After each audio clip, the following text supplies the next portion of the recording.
Good evening बच्चों। Chemistry bye AK Singh के द्वारा आज आपको चैप्टर फर्स्ट क्लास 12 क्लास, जिसमें बच्चों आपके लॉकडाउन में एग्ज़ाम होने की कोई संभावना नहीं, कोई डेट भी नहीं आ रही है, तो ये अपने कोर्स को रिवीजन करते हुए उसको रिवीजन करने के लिए आपको रेगुलर अपनी क्लास अटेंड करनी है, जिससे आपका अच्छा रिजल्ट आ सके। आप समझ पा रहे हैं कि कैसे मैं अपनी रेगुलर क्लास पढ़ूं जिससे अच्छा रिजल्ट आ सके। इसको अच्छा बनाने के लिए अपनी क्लास और होम स्टडी जितनी भी चीज़ें हैं इनको विशेष ध्यान से पढ़ते रहें, जिससे आपका अच्छा रिजल्ट आ सके। परीक्षाएं आपको ही देनी होंगी बच्चों, आपका एग्ज़ाम कोई नहीं दे सकता है, लेकिन आप ये ध्यान रखिए अपनी स्टडी को कंटिन्यू रखें। तो हम आपके लिए कुछ चैप्टर फर्स्ट में कुछ क्वेश्चन इम्पॉर्टेंट हैं, उसको मैं आज आपको बताने जा रहा हूँ। ध्यान से सुने और लर्न भी करें। लिखा है बच्चे, चैप्टर फर्स्ट में ही है आपका, आज एंडिंग पे चैप्टर है आपका। थोड़ा ध्यान सुने। ठोसों को किस प्रकार वर्गीकृत किया जाए, कि प्रत्येक प्रकार के अवयवीकरण के बारे में समझाए तथा उदाहरण भी दीजिए। ये आपका क्वेश्चन लिखा हुआ है। और तो इसके उदाहरण बच्चे कैसे निकालेंगे, तो इसका आंसर सुनेंगे ध्यान से। क्वेश्चन आपने पढ़ लिया, समझ भी लिया है, अब इसका आंसर कैसे लिखेंगे इस पर ध्यान दें। ठोसों का वर्गीकरण जिसको बोलते हैं क्लासिफिकेशन। ठोसों के दो बृहद प्रकार होते हैं, एक क्रिस्टल होता है, दूसरा अक्रिस्टलीय होता है। कैसा बच्चों होता है? क्रिस्टल और अक्रिस्टलीय, दो इसके प्रकार हैं जिसको क्लासिफिकेशन में कर सकते हैं। क्रिस्टलीय में वर्गीकृत किया जा सकता है। क्रिस्टलीय ठोसों में अवयवी कण जिसमें परमाणु भी होते हैं, अणु होगा अथवा उसको आयन या परमाणु को अलग अलग, ये तीनों में से कोई एक होना चाहिए। कौन सा बच्चों? पहला तो है परमाणु हो, आयन हो, फिर क्या अथवा में दिया गया अणु। अणु तो जानते होंगे, सिंगल को हम परमाणु बोलते हैं, सिंगल एटम, जैसे sodium, potassium, rubidium. O2 H2 N2 Cl2, इनको हम मॉलिक्यूल या एटम्स के अनुसार इनको अणु कहते हैं। का प्रमुख सुव्यवस्थित इनको एटम को रखने के लिए कैसे इनको एटम को एडजस्ट करते हैं, ये व्यवस्थाएं होती हैं।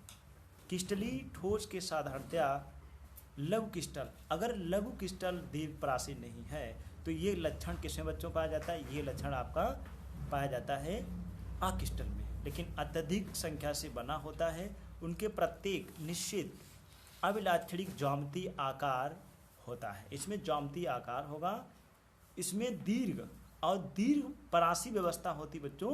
ये किसमें होगी? आपके अक्रिस्टल में। क्रिस्टल अगर है तो उसमें दीर्घ परासी होगी, और अक्रिस्टल है तो उसमें लघु परासी होगी। ये आपको क्लास आपकी चलती थी, रेगुलर चल रही थी क्लासें, जिसमें आपको हमने बताया और आपने भी सीखा बहुत है। ऐसा नहीं कि आपने यहाँ आकर नहीं सीखा, आपने कंटिन्यू क्लास अटेंड की। मैं कोशिश करूँगा कि आपके सभी क्वेश्चन वहाँ सही हो। तो दीर्घ परासी अगर दी जा रही है तो बच्चों वहाँ पर क्रिस्टल होगा कि अक्रिस्टल होगा, तो वहाँ बच्चे आपका आंसर क्रिस्टल होगा। लेकिन लघु अगर दे रहा है तो उसका आंसर आप लगाएंगे लघु, अगर है तो आपको बोलना होगा अक्रिस्टल होगा। इसका एग्जाम्पल भी आपको हमने पढ़ा है। अर्थात कणों की व्यवस्था का पैटर्न नियमित होता है। जो इनको एटम को व्यवस्थित करेंगे, इनका पैटर्न जो होगा वो नियमित ढंग से होगा, जिसकी संपूर्ण क्रिस्टल में एक से अंतर पर पुनरावृत्ति होती है। सोडियम क्लोराइड और क्वार्टज के क्रिस्टल ठोसों के विशिष्ट उदाहरण हैं। अगर सोडियम NaCl का है, नमक आपने देखा होगा, नमक बच्चों कैसा है? ठोस है कि मुलायम है? तो आपका आंसर सीधा आता है, आपने पढ़ी केमिस्ट्री बाय AK सिंह के द्वारा, तो NaCl एग्जाम्पल आप क्या बताएंगे? तो आप हमेशा बताएंगे कि ये हमारा जो एग्जाम्पल है ये हमारा किसका बच्चों है? ये क्रिस्टल का है। क्योंकि नमक को कितना भी आप पाउडर बना दीजिए, लेकिन उसमें क्रिस्टल कम नहीं हो सकते हैं, क्रिस्टल कम नहीं हो सकते, इसीलिए वो क्रिस्टल है। आपने NaCl क्वार्टज जानते हो, क्वार्टज एक पत्थर है, जो भी एक प्रकार का क्रिस्टल है, या हम कह सकते हैं उदाहरण जो है वो किसके हैं? ठोस के हैं। दूसरा बच्चे सुने, अक्रिस्टलीय ठोस को ग्रीक एमॉर्फस कहते हैं, जिसकी कोई आकृति नहीं होती है। आकृति नहीं है तो वो क्रिस्टल होगा कि अक्रिस्टल बच्चों होगा? तो उसको हम बोलेंगे वो हमारा कैसा होता है? वो अक्रिस्टल होता है, जिसकी कोई आकृति नहीं होती है। असमकृत के कणों से बने होते हैं। इन ठोसों में अवयवीकरण परमाणु और अपने अणुओं अथवा आयनों की व्यवस्था केवल लघु परासी। हमने बहुत बताया आपको, लघु परासी अगर दिया जाता बच्चों है तो उसको हम हमेशा अक्रिस्टल ही बोलते हैं। ऐसी व्यवस्था में नियमित आवर्तनी पुनरावृत होता है। इसके अल्प दूरियां, इनके जो एटम होंगे उनके बीच की दूरियां बहुत ही कम होंगी, ना के बराबर। ऐसे भाग बिखरे होते हैं, उनके बीच की व्यवस्था का क्रम अनियमित होता है। अनियमित तो जानते होंगे, जिसके एटम सिस्टमेटिक ना लगे हों उनको अनियमित सिस्टम कह सकते हैं। क्वार्टज एक क्रिस्टल है और क्वार्टज कांच है, वो अक्रिस्टल। अगर क्वार्टज है बच्चों तो उसको हम बोलेंगे क्रिस्टल है, लेकिन क्वार्टज के कांच है तो वो मेरा कैसा होगा, अक्रिस्टली होगा। इसकी संरचनाएं भी बच्चों आपको बताएंगे, यद्यपि दोनों संरचनाएं लगभग समान होती है। क्रिस्टल और अक्रिस्टल में बोला जा रहा है इनकी संरचनाएं समान नहीं है, लेकिन क्रिस्टल में क्वार्टज है और क्वार्टज कांच है, इनकी संरचनाएं जो होंगी वो बच्चों कैसी होंगी, वो संरचनाएं हमारी जो होंगी वो समान हो सकती हैं। लेकिन ये गुण किसका दर्शाएंगी, ये गुण हमारा दर्शाएगा अक्रिस्टल का। और बच्चे सुनने ध्यान से, इसके साथ ही सुनते जाएं, जो डाउट हो तुरंत आप बोले, कमेंट कीजिए, मैं इसका आंसर दोबारा पढ़ाऊंगा, दोबारा समझाएंगे। अधिकतर ठोस यौगिक क्रिस्टलीय प्रकृति के होते हैं। उदाहरण के लिए सभी धात्विक तत्व जैसे लोहा, लोहा का बच्चों संकेत क्या होता है, Fe होता है। तांबा जानते होंगे, तांबा आपका है Cu, जिसका एटम नंबर होता है 29 होता है। अधात्विक और चांदी, चांदी का संकेत बच्चों क्या होता है, Ag।